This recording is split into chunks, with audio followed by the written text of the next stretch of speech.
Shalom everyone, this is Kris Shoemaker, also known as Yehudah ben Shomeyr, and welcome to the monthly Musings.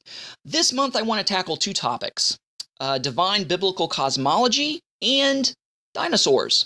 So, divine biblical cosmology, what is this? Basically, it is the view of the universe, the view of the created order, the view of the solar system, the view of the cosmos, according to the scriptures, and how it was seen within the time and the culture in which the scriptures were written in, which was a Mesopotamian culture.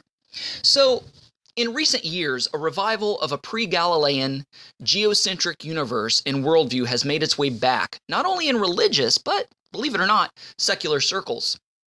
The Secular Flat Earth Society, which in 2017 had its first ever convention in which many religious and non-religious people attended.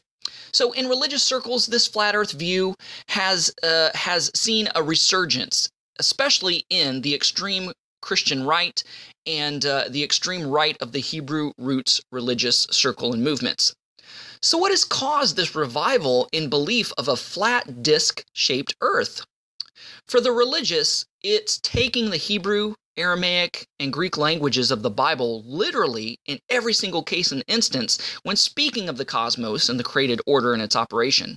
Such folks ignorantly fail to take into consideration that these biblical languages in context, like any other, Hebrew, Greek, and Aramaic, has its liberal usage of figurative, allegorical, and idiomatic speech. So just as we can't take the English literally in every single case, oh, it's raining cats and dogs. Well, you can't take that literally. It's known within the Western world, raining cats and dogs means that it's a great thunderstorm outside. So same biblically, you can't take every single thing that the Bible says literally. When Paul the Apostle says, if your right hand offends you, cut it off. He's not speaking literally, he's speaking figuratively.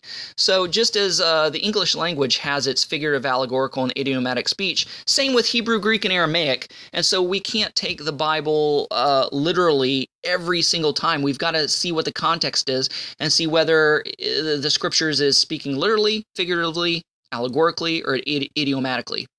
So, okay, from a secular point of view, this whole flat earth thing.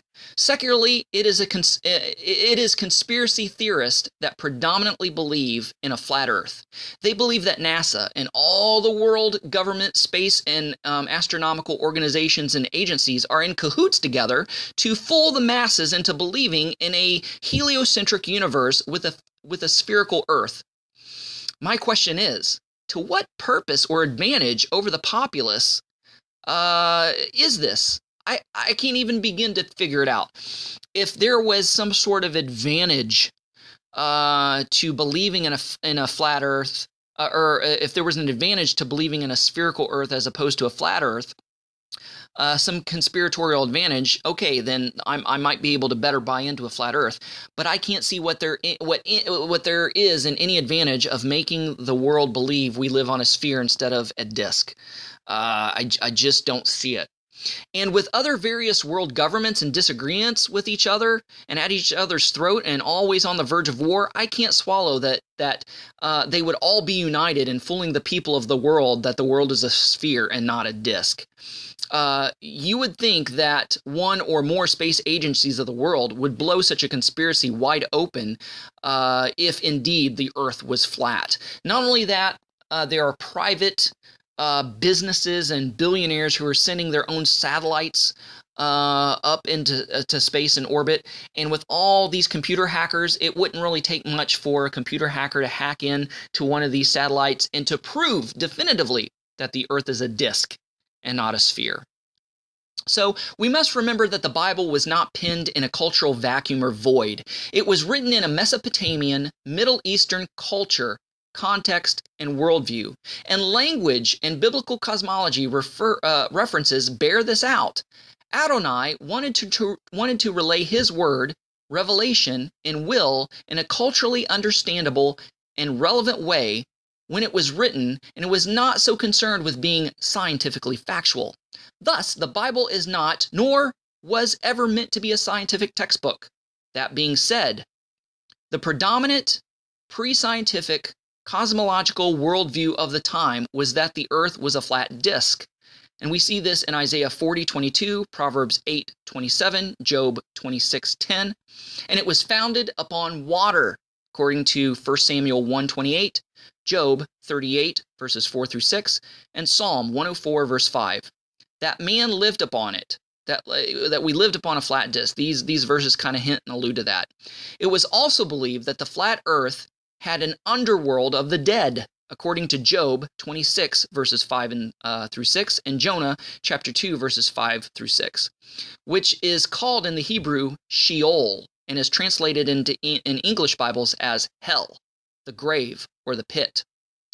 Also see Numbers 16:33.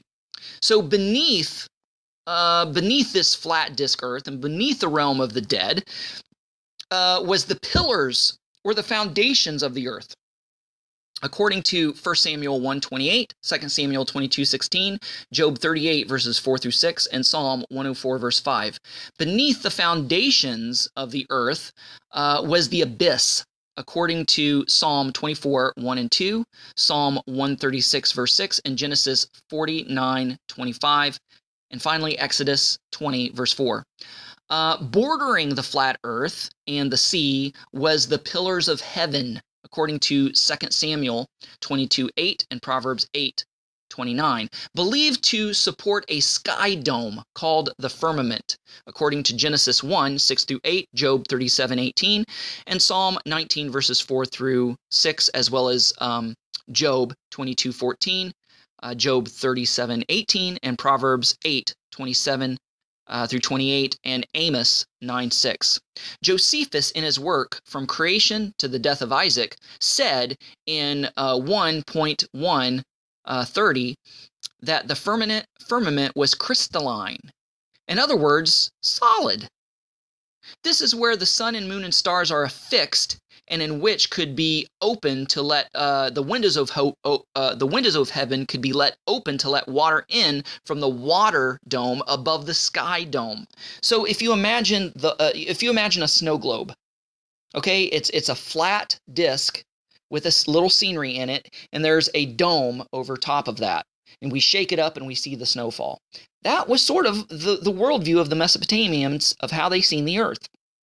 That the globe of the snow globe was the sky, was the firmament, but they believed that there was a water canopy above this solid dome, and that God could open this solid dome at any point in time He chose to let in rain and snow and what have you. So the verses to bear out this sky dome is Genesis 1, 6 through 8, Genesis 7, 11, and Psalm 148, 4. Above the waters, above the sky dome, that was God's temple and throne, according to Deuteronomy 26:15, Psalm 11:4, Psalm 29:3 and 10, Psalm 33:13, and Psalm 103:19. This is even hinted at in the Revelation account of the throne room of God, describing the floor as a blue sapphire. In other words, like water, a blue sapphire and as glass. So we know that when we see a calm body of water, it looks like glass because it's reflective, etc. So this is kind of referring to the solidity of the heavenly vaulted dome, according to Exodus 24:10 and Revelation 4, verse 6, and Revelation 15:2. So this biblical cosmological view fits perfectly the cosmological worldview found in Babylonian, Sumerian, and Ugaritic texts. A Mesopotamian three-tiered cosmology, as we have been speaking about above, heavens, earth, and the underworld, is also found in the New Testament scriptures as well. In Philippians 2:10, that at the name of Yeshua every knee should bow, of things in heaven, of things in earth, and things under the earth. Matthew 11:23, and thou, Capernaum, which art exalted unto heaven, shall be brought down to hell. So here we have the word Sheol, or Hades, meaning the underworld. As in this, again, alludes to the Mesopotamian cosmological worldview. Revelation 5, 3 and 13, and no man in heaven, nor in earth, neither under the earth was able to open the book, neither to look thereon. And every creature which is in heaven, and on earth, and under the earth, and such as are in the sea. And Ephesians 4:8-10 says, Wherefore he said, when he ascended up on high, he led captivity captive, and gave gifts unto men. Now that he ascended, what is it but that he also should descend first into the lower parts of the earth? He that descended is the same also that ascended up far above the heavens. In other words, the vaulted dome, the watery canopy, that he might fill all things. So to us, due to our modern scientific cosmological understanding, such passages depicting the location of heaven and hell may seem figurative, but to the peoples of the ancient Near East and Greco-Roman culture, it was not figurative at all. But even today, most religious people believe heaven is up there and hell is down there. This has continually been reinforced in our thinking with things such as Dante's Inferno and even the old Warner Brother cartoons depicting hell. Without the scientific calculations, instruments, and methods we have today, the people of the ancient Near East described and believed the universe to be as they saw and understood it with the naked eye. Being so close to the ground, the earth does seem flat. The night sky does look like a dome, and it does appear that the sun and moon revolve around us. That is only because of our proximity to the ground. The higher up one travels, the better one can see the curvature of the earth, and one will clearly see the earth is a sphere and that we are the ones that move around the sun. So let me read to you a quote from Brian Godawa in his book Noah Primeval in chapter 39, page 339. The Bible also contains a picture of the universe that is its stories and inhabit. It uses cosmic geographical language in common with other ancient Near East cultures that shared its situated time and location. Believers in today's world uses the language of relativity when we write, even in our non-scientific discourse, because Einstein has affected the way we see the universe. Believers before the 17th century used Ptolemaic language because they too were children of their time. It should be no surprise to anyone that believes in ancient Israel would use the language of the ancient Near East cosmography because it was the mental construct within which they lived and thought. So, one does not have to take the Bible passages as literal scientific to be faithful to God and to believe Adonai created the heavens and the earth, nor does one have to abandon scientific fact in order to believe the Bible to be the divinely inspired, truthful Word of God. For more information on this subject, I recommend you look into the works of Michael Heiser at www.drmsh, that's abbreviation for Dr. Michael Heiser, www.drmsh.com and www.nakedbiblepodcast.com, and book 1 of the Chronicles of the Nephilim, Noah Primeval by Brian Godawa. So, on to the next subject matter of this monthly musings, which is dinosaurs, which I believe were referred to in Scripture as Leviathan, Rahab, and Behemoth. So Leviathan in ancient Mesopotamian, Babylonian, Sumerian, and Ugaritic texts is a mythical sea creature which represents chaos and disorder that was tamed or conquered by the gods. We find this in such tales as the Babylonian account of Marduk battling the sea serpent Tiamat, or Baal defeating Yam or Lotan. Similar pictures are made by Adonai defeating Leviathan. In Psalm 74 verses 13 through 15 says, Thou didst divide the sea by thy strength. Thou breakest the head of the dragons in the waters. Thou breakest the heads of Leviathan in pieces, and gavest him to be meat to the people inhabiting the wilderness. Thou didst cleave the fountain of the flood. Thou driest up the mighty rivers. In Isaiah 27:1 it says, In that day the Lord with his sore and great and strong swords shall punish Leviathan, the piercing serpent, even Leviathan, that crooked serpent, and he shall slay the dragon that is in the sea. The earliest mention of Leviathan is in the book of Job, which is the oldest penned book of the Bible. Not even Genesis is older than Job. So in Job chapter 41, allow me to read to you from the description of Leviathan that Job gives in chapter 41, and I'm going to be reading from the Christian Standard Bible because, quite frankly, I could read from the King James, but I'll just probably stumble over my own tongue. Can you pull in Leviathan with a hook, or tie his tongue down with a rope? Can you put a cord through his nose, or pierce his jaw with a hook? Will he beg you for mercy, or speak softly to you? Will he make a covenant with you so that you can take him as a slave forever? Can you play with him like a bird, or put him on a leash for your girls? Will traders bargain for him, or divide him among the merchants? Can you fill his hide with harpoons, or his head with fishing spears?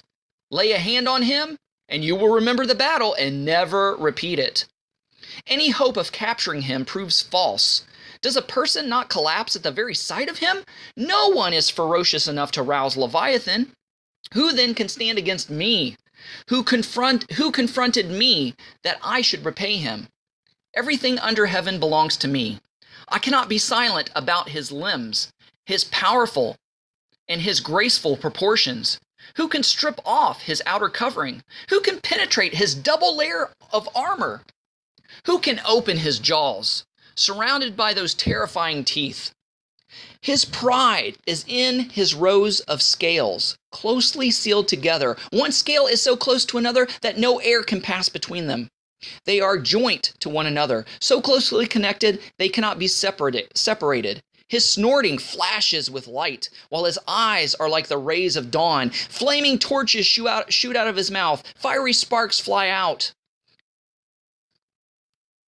Now, you know, a lot of people will say, oh, well, fire-breathing dragon. But think about this. It says, while his eyes are like rays of the dawn. So if he comes out of the water and you see his eyes and the sun reflects off his eyes, you might see a reddish glow. You might see the eye shine that you see with animals at night when you flash a flashlight at them. Or it just may be because his eyes are wet, it's reflecting the sparkling rays of the sun. Flaming torches shoot out of his mouth, and fiery sparks fly out. If he is an air breather, perhaps a creature that is an air breather, and he's blowing out of a blowhole or blowing water out of his nostrils, it looks like sparkles in the rays of the sun, and you might even be able to see a rainbow. Okay, so verse 20: smoke billows from his nostrils. It doesn't mean smoke from a fire. It could be steam because his breath is hot and the air is cold, right? Smoke billows from his nostrils as a boiling pot or burning reeds. His breath sets coals ablaze, and flames pour out of his mouth. Strength resides in his neck, and dismay dances before him. The folds of his flesh are joined together, solid as metal and immovable. His heart is as hard as a rock, and hard as a lower millstone. When Leviathan rises, the mighty are terrified. They withdraw because of his thrashing. The sword that reaches him will have no effect, nor will a spear, dart, or an arrow. So remember the weaponry, the Bronze Age, or the Iron Age. They in Job's day, I don't think that they had steel weapons like they had in later generations. He regards iron as straw and bronze as rotten wood. No arrow can make him flee. Slingshots become like stubble to him. A club is regarded as stubble, and he laughs at the sound of a javelin. His undersides are jagged potsherds, spreading the mud like a threshing sledge. He makes the depths seethe like a cauldron. In other words, him moving around stirs up the seafloor and just creates dirt, just a cloud, right? He makes the sea like a ointment jar. He leaves a shining wake behind him. One would think the deep had gray hair. He has no equal on earth, a creature devoid of fear. He surveys everything that is haughty and is king over the proud beasts. Wow, quite a chapter. So the Bible was not written in a cultural void. It was written within a Middle Eastern context. And in order to properly understand Scripture, we must take such such into consideration. Despite representing the mythical sea beast of chaos, the legend very well could have been inspired by a real-life sea creature, just as mermaids were built on the accounts of sailors seeing manatees. Leviathan very well could have been a deep-sea dinosaur. Now, I can't hardly pronounce these names because I'm not a paleontologist or a dinosaur expert, so bear with me. Thalattosuchian, Chronosaurus, Dacosaurus, or Leorodon. Okay, all these dinosaurs fits well the description given of Leviathan in Job chapter 41. It's not just plausible to agree with scholars who claim it was a crocodile or hippopotamus.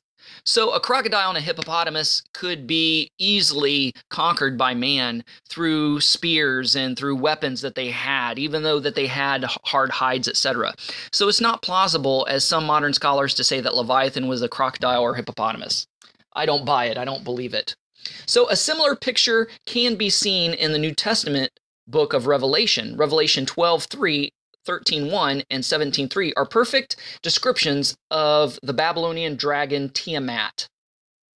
And there appeared another wonder in heaven, and behold, a great dragon, having 7 heads and 10 horns, and 7 crowns upon his head. And I stood upon the sand of the sea, and saw the beast rise up out of the sea, having 7 heads and 10 horns, and upon the horns 10 crowns, and upon the heads the name of blasphemy. So he carried me away in the spirit into the wilderness, and I saw a woman sitting on a scarlet-colored beast, full of names of blasphemy, having 7 heads and 10 horns. So another name for Leviathan is Rahab, which means violence, spacious, pride and arrogance. Psalm 89, 9 through 10 says, Thou rulest the raging of the sea. When the waters therefore arise, thou stillest them.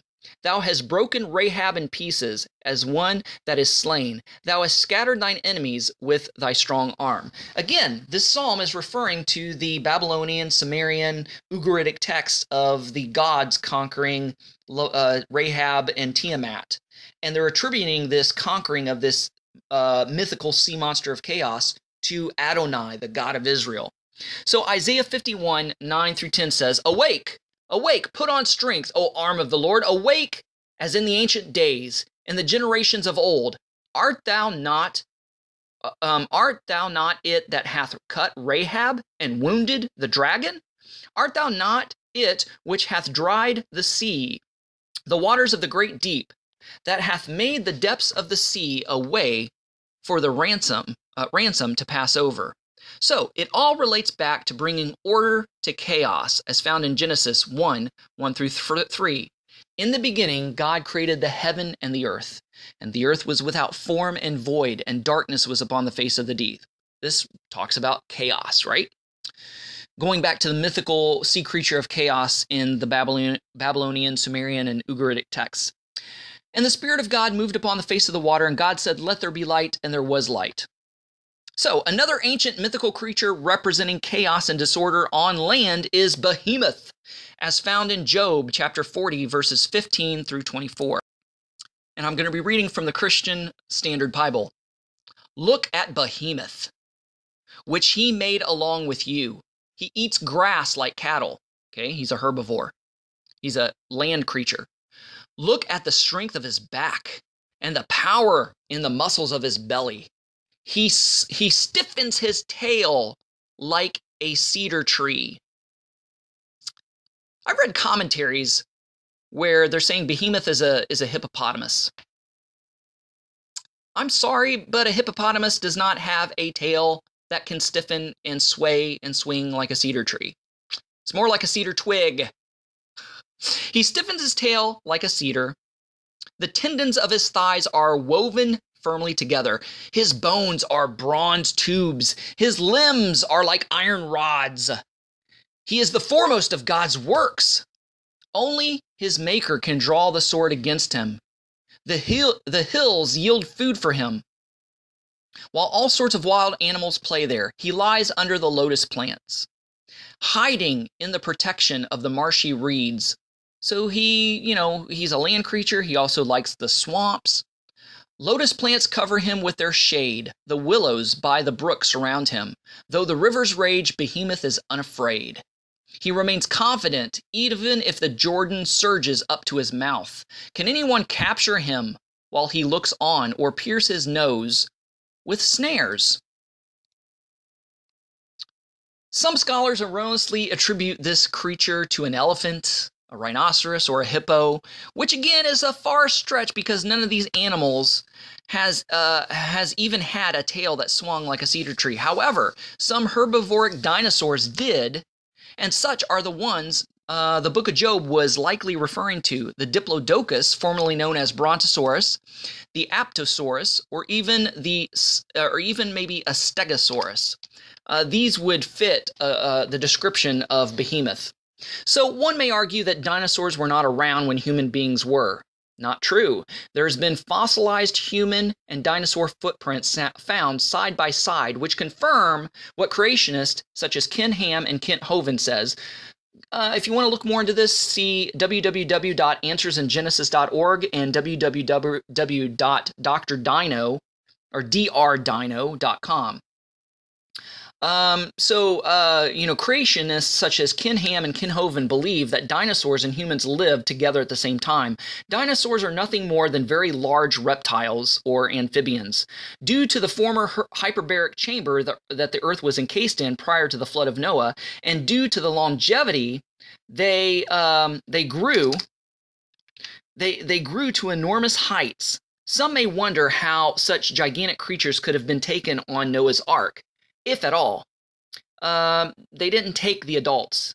They took the babies. They took the young, which were no bigger than today's lizards. After all, the flood dinosaurs slowly died out due to the radical atmospheric and environmental change due to the loss of the hyperbaric chamber, and they didn't live long or grow as large after the flood.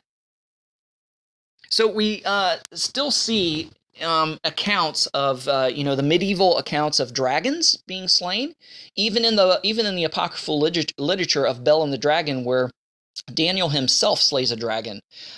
These dragons, I believe, were real creatures. They were the remnants left over of the dinosaurs, and they were slowly hunted to extinction and couldn't properly live or grow to their gigantic girths as they did before the flood because of the lack of the hyperbaric chamber. So slowly the dinosaurs died out, and all we have left is their relatives, the reptiles and amphibians, which are very small. Some can grow large, like the Komodo dragon.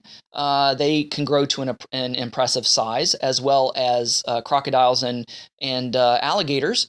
And some have been found enormous sizes, and that is due to their age, because they never stop growing. So the bigger a reptile is, the older it is. Hope you enjoyed this monthly musing this month. Thanks so much for listening. Go out there and have a great day. Shalom and Shavua Tov. AbrahamsDescendants.com, getting back to the 1st century in a 21st century way. Thanks for watching. Don't forget to press the like button as well as the subscribe button if you haven't done so already, and the notification bell that'll let you know every time I make a new video. And don't forget to share this with a friend. Also, visit our website at AbrahamsDescendants.com. Thanks. Shalom. Thanks for watching. Stay connected by subscribing to our other social media accounts and visiting our website at AbrahamsDescendants.com.